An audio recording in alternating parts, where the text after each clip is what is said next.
You're watching the Central Post. This is Samiksha Ajay. Today, let's rewind to August 31st, 2025, Tianjin, China. The 25th SCO summit was about to begin.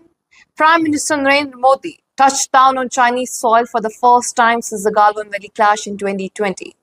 That's after 5 years. Security was airtight, the world was watching, and the agenda was packed. Counterterrorism, trade, border talks. But while the world watched the obvious, was something unfolding in the shadows. Because at the exact moment, 1200 kilometers away in Dhaka, Bangladesh, a 42-year-old American named Terrence Arvale Jackson, a decorated US Special Forces veteran, Purple Heart recipient, former Green Beret, was found dead in room 1123 of the Westin Hotel. Official reports said suicide by gunshot, case closed. But was it really that simple? Because from the past few days, it's a frenzy on social media. Now let's follow the timeline. PM Modi landed in Tianjin. Jackson died in Dhaka. Same day, same hour, almost. Coincidence? Maybe. But then Russia's Vladimir Putin did something so unusual.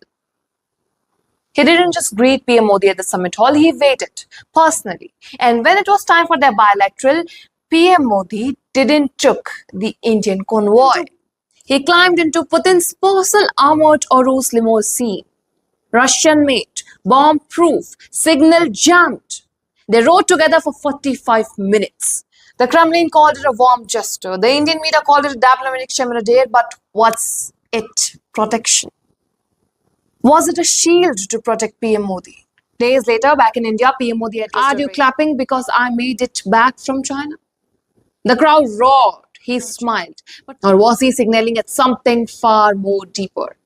Because in his SCO speech, he warned the world.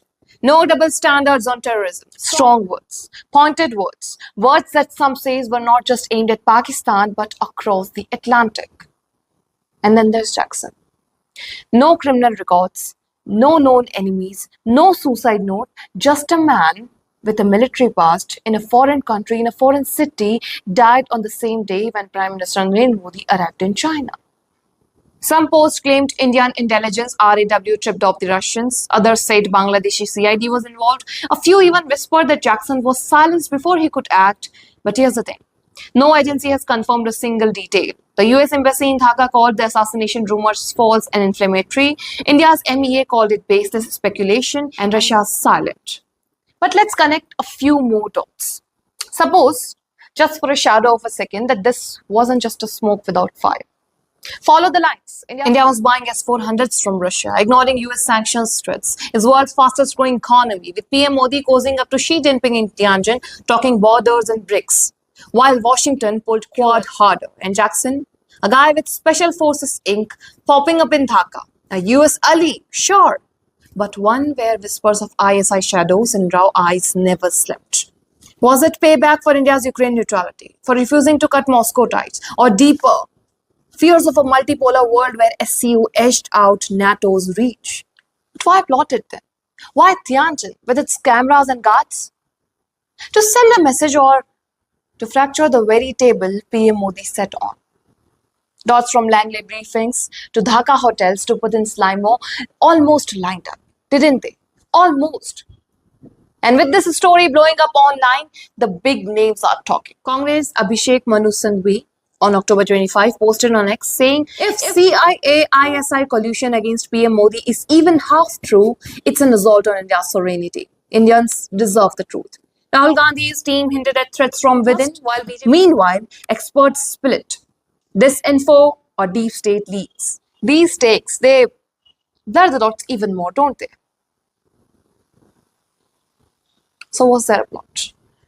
Was Terrence Jackson a lone wolf, a CIA cutout, a fall guy? Was Putin's car a shield to protect PM Modi? Was PM Modi's smile at the rally was hiding relief or defiance? And if this all dots connect, who gained from the world without him? Or this is all just perfect timing, a pure coincidence, an unrelated death, and recycled soundbite, a diplomatic gestures, stitched together by the internet into a thriller that never was. No leaks, no arrests, no investigations, just questions. Lingering, glowing. As from the past few days, it's blowing up again on social media. Tell me below in the comments, what do you think happened on 31st August 2025? Was it or it wasn't? Keep watching the Central Post for more.